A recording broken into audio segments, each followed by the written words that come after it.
I am sure almost all of you are familiar with the Satanic Panic, or at least the narrative of it the left, Satanists, and atheists have somehow managed to make the widely accepted one regarding it. But how many of you are actually familiar with the incident that started it all, the circumstances surrounding it, and how it led to the Satanic Panic? With asking that question, I want to make it clear that I am not here to give you a detailed history of what happened. You are only getting a working knowledge level of it here. The point of this video is to bring to light newly declassified documents from the FBI that not only vindicate the victims and their parents, they also show that a cover-up took place. One that the manufacturing of the Satanic Panic was a key part of. In 1983, the McMartin Preschool in Manhattan Beach, California came under investigation after a mother went to police and reported that her 2-year-old son had been molested by a male teacher named Raymond Ray Bucky. In the course of the investigation, the police had found there was multiple victims beyond that one. Eventually, this led to Bucky and 6 others from the preschool being arrested and charged with hundreds of counts of child molestation. The children's accounts of what happened included satanic rituals and tunnels under the preschool where they were taken to be witness and participate in them. They were also a location where the victims claimed they were molested as well. After the arrest of Bucky and others, and throughout the trial, part of the official story being told to the public was that there were no tunnels found on the property. That was used as the basis to discredit the victims and parents. It was also used to discredit the nonprofit involved in the interviewing of the children and that had provided them with social services during the ordeal. Eventually, it was even used to discredit those questioning the official story, which at that point had become the foundation of the manufactured Satanic Panic. The idea was pushed that without there being tunnels, it meant everything else didn't happen, that the children and their parents must have lied. The alleged kid diddlers must be innocent, and those who didn't buy into all of this had to be some religious whack jobs who saw Satanism everywhere.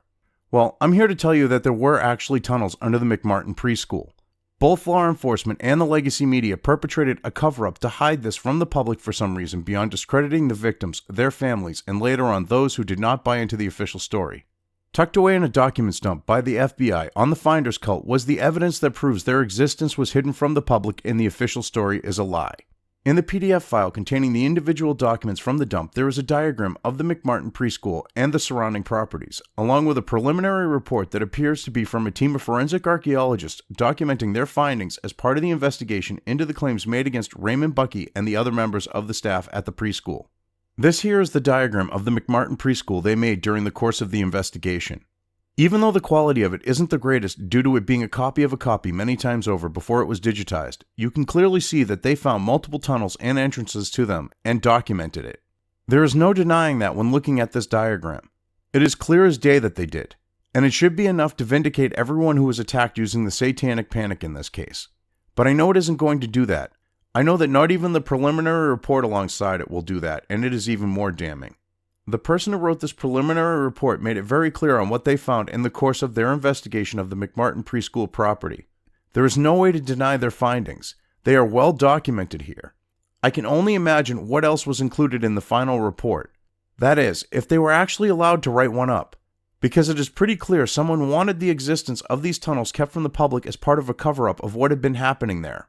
Let's take a look at what the archaeologist team found and documented in the report. You need to see what they hid from the general public, because it is very damning. In this first section, it talks about a 45-foot tunnel they found on the property. Let's go through what they found. 45-foot tunnel.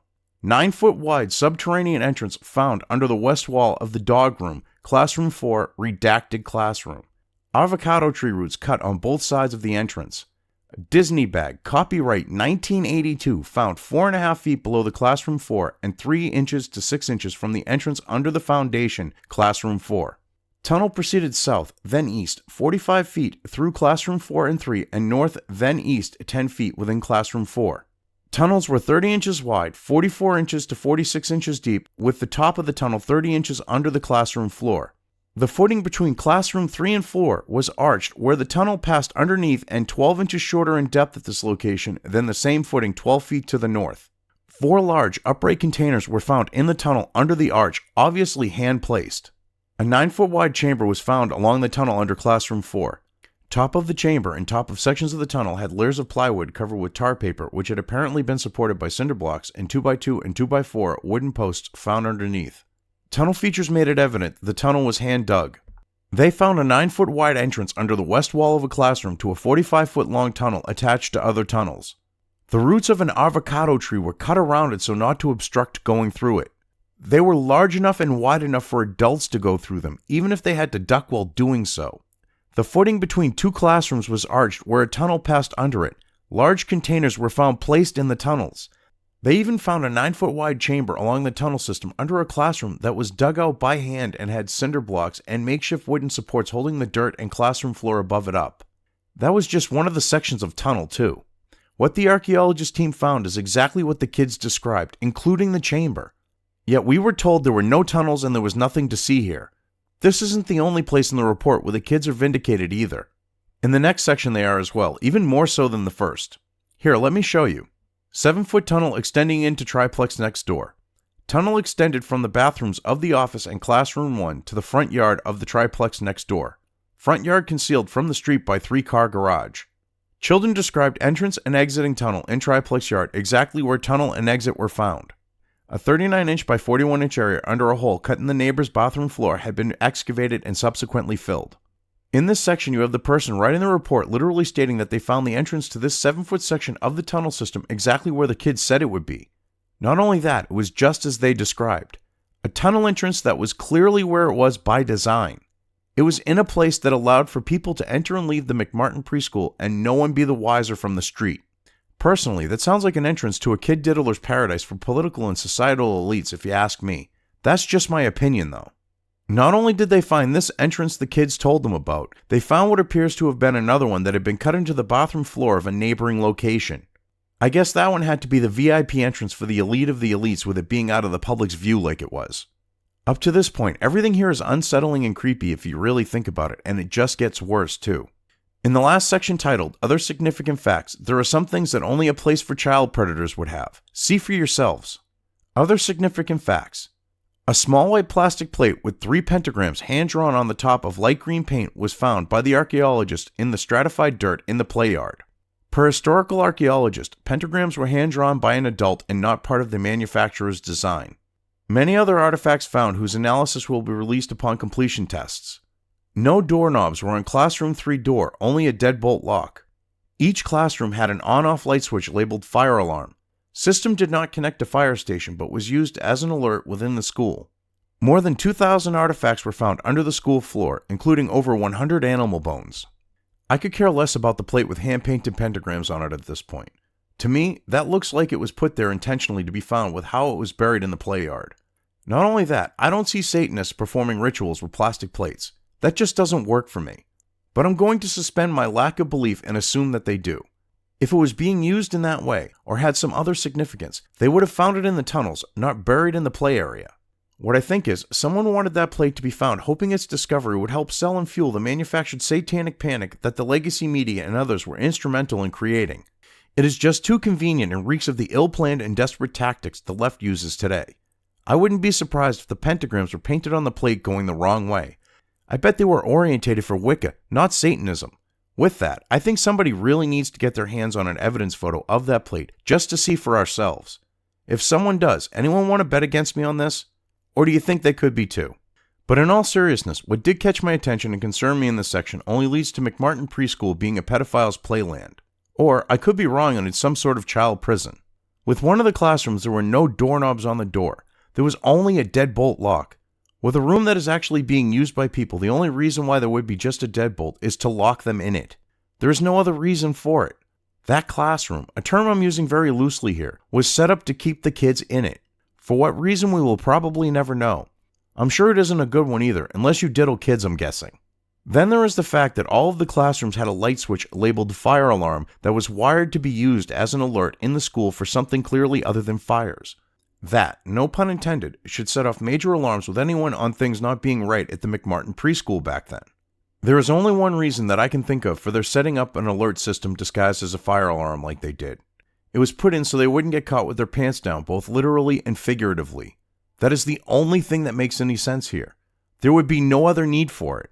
If you are abusing the kids you are charged with the care of while at your preschool, you are going to want a heads up when someone just shows up on the premises. You don't want them walking in and catching you in the act. So you and the others involved are going to keep an eye out for situations where that could happen. Which is part of this. You need some way of alerting the others. This is where their fake fire alarm system appears to have come into play. It was apparently their way of letting each other know to stop diddling kids until the coast was clear. This finally takes us to the over 2,000 unspecified artifacts recovered from under the school, which also includes over 100 animal bones. We can only speculate on what they found besides the bones. At this point, we still don't know what those things were and probably never will. The bones, though, we know they were there. They are probably a good indicator of animals being killed ritualistically or otherwise at the McMartin Preschool, which I am sure some would speculate is automatic proof of Satanism being at play. I'm not one of them. It could be the result of Satanism. It could also not be the result of it. We have no real proof of anything any which way. What I believe could have been going on had to do more with psychology than dark or paganistic religious practice. There is a reason for this too. Somehow the people who operated the McMartin Preschool are linked to the Finders cult, and the Finders cult is somehow linked to the CIA according to this recent FBI document dump. The CIA is all about their psychological conditioning and warfare, and this reeks of that. On top of this, there is a parallel between the Finders and McMartin Preschool with the animal killing. They are all things that just seem to fit together like a puzzle, which is why I am of this opinion. Having young children watching and participating in the killing of animals repeatedly, over time, it is going to affect them psychologically. Not in a good way either, which could very well have been the intent and is more feasible than satanic worship. Evil is evil. It does not matter if the Dark Lord of the Underworld is involved or not. Which, from where I'm sitting, looking at the McMartin Preschool situation and this new evidence, there was evil going on there. That is pretty clear when you have a fire alarm that isn't a fire alarm, deadbolts instead of doorknobs on one of the classroom's doors, hundreds of animal bones on the site, and on top of all this, there was a network of tunnels under the preschool with multiple entrances and exits both on and off the property. Any sane, rational person takes a look at all these things, and there is no way they can just dismiss it. No one that is could, which is why I believe the Satanic Panic was manufactured and things were covered up with the McMartin Preschool using it. It was probably one string that if pulled, it would have led to another, and so on. I am guessing there were powerful people that didn't want that to happen, and that is why the cover-up took place. If you liked this video, depending on where you are watching it, please give it an upvote or thumbs up. If you want to know when new content of mine hits the internet, don't forget to subscribe to one or more of my social media or video accounts listed here. Also, with YouTube, don't forget to ring that bell. You can find all of my video content on both BitChute and YouTube. This may not be the case with other places I upload to, but I will try to minimize this happening. You are always welcome to interact with me at any of these sites on the list, so feel free to do so. If you have anything you want me to cover in a video, when it comes to news or current events, send it right along to me. I will try to do my best to cover it. As always, thank you for watching.